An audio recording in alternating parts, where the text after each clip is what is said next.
What is up, everybody? It's your boy Herf here, back on the Duel Entertainment channel, and today I'm going to go over my top three budget-friendly picks to play in the Casey Cup with. So these are picks that may cost a little bit of money, but are mostly free to play. So one in particular, or two in particular, are pretty free to play, and then one you do have to spend a little bit of money for. But overall, pretty reasonable. As well as I think actually have a lot of power potential in the meta right now. So the first one, we always talk about them for literally everything, and I think Trimits. I honestly think that this deck is pretty powerful right now, just purely because it generally has a high win percentage. You have a guarantee open of Treacherous, Pulse, or an Imprisoning Mirror, which all are insanely powerful right now, especially versus a deck like Dark Lords, like opening that Tretch when they have Stick Chair, or opening a Shadow Imprisoning Mirror, even a Pulse going first against Dark Lords. If you can just literally just pop the stick when they do Stick Chair, is absolutely insane because their board is clogged. They already use their normal summon, and then they just pass on a really weak board. And then sometimes you can even OTK them next turn, so that's massively powerful. And then against Blue Eyes, you're really just hoping to open Light Imprisoning Mirror. Maybe you would want to tech more for that matchup, but overall, I think this is a really solid list. I think that it has a lot of potential in the next Casey Cup, just purely because it's smart. It's insanely easy to play over a long period of time because you literally just search Sphinx. Put Sphinx on the board, pop. I mean, it's pretty easy to play, as well as King Golem just kind of gets a lot of the riffraff going on around right now out of here because it prevents your opponent from activating any effects inside of the damage step. So pretty much as soon as you go into battle phase, your opponent can do 0 effects once you start swinging, which is massively powerful against a deck like Blue Eyes that relies on this back row, potentially in the damage step, or not in the damage step, but in the battle phase. So if they have to tretch you early, you have potential chance to respond, things like that. And then, just overall, I think the deck is very strong right now.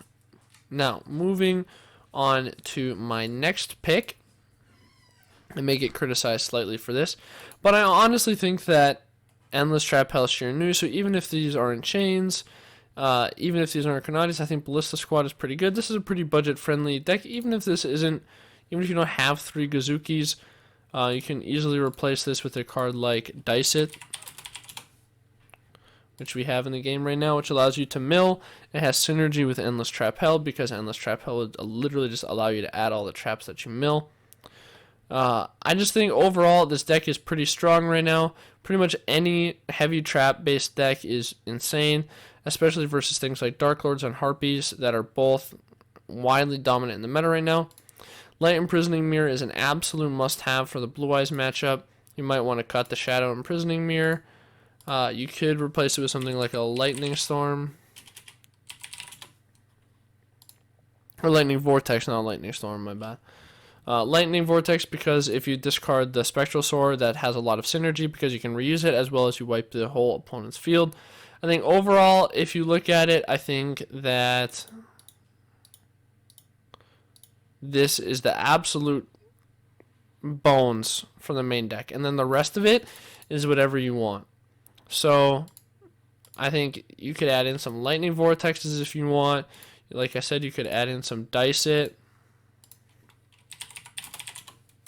and a couple of these, and then you could literally just add any back row that you have, like literally any kind of traps. So if you have more Ballista Squads, if you have chains, if you have Raigeki breaks, which there's a sale on for right now, even if you have stuff like Deep Prison or Sakuretsu Armor, you have Floodgate, you have Needle Ceiling, Canadia, Divine Wrath, Mirror Wall. Mirror Wall is actually insane right now because Automats are always in the Casey Cup. There's always True Nate OTK decks. You flip up Mirror Wall.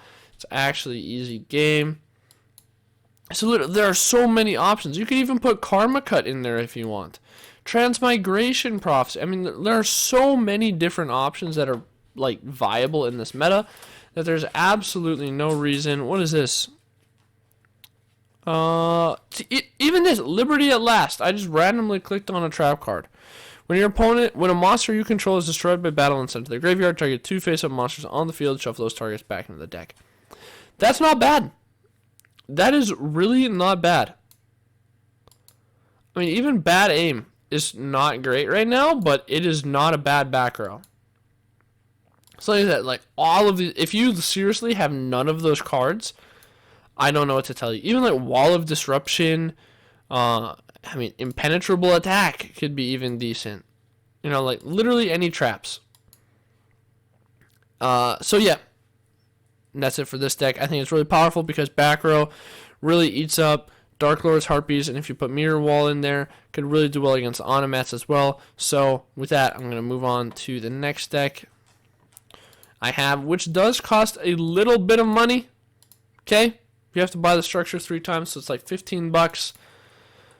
But overall, I think Automats are a great pick for the Casey Cup because Bouncer is an incredibly powerful card in the meta right now. A lot of decks have a hard time getting through it or being able to OTK through it. And then obviously if you go second, you just True Nade and absolutely destroy any deck that you face. This is a pretty pure version. A lot of people will run Offerings maybe over this Gaga tag, or they'll use things like Offerings instead of maybe like the Child.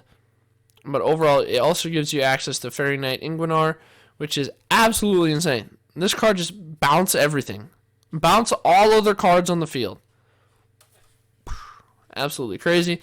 As well as you get the other Xyz Toolbox cards being Ptolemy M7 and Malevolent Sin, Roach, all of which are absolutely insane right now. So overall, I think this deck is a really strong pick, and I would strongly suggest it. Honestly, specifically for this Casey Cup, I think you may be able to cut Child, and I think you may be able to cut the tag. Maybe you want to put in something like 2 DD Crows. I think DD Crow is super strong right now. Just because both of those cards are really just like tech options, and I think that DD Crow is an immensely powerful tech, especially going second to prevent too crazy of a board from being set up so you can OTK right on through it. So with that, guys, I think I'm going to head on out of here. Thank you so much for checking out the channel. Make sure you hit like, comment, subscribe, hit the notification bell. Make sure you get in the Discord because that's where you can sign up for tournaments. And make sure you check out the Twitch because that's where we host the tournaments and you can watch them. Stay up on the meta, and then while you're here, one more time, just hit the notification bell for me. Like, comment, subscribe. Thank you. What are you going to be playing in the Casey Cup? Let me know. And I will see you guys later. Thank you so much, and I'll see you.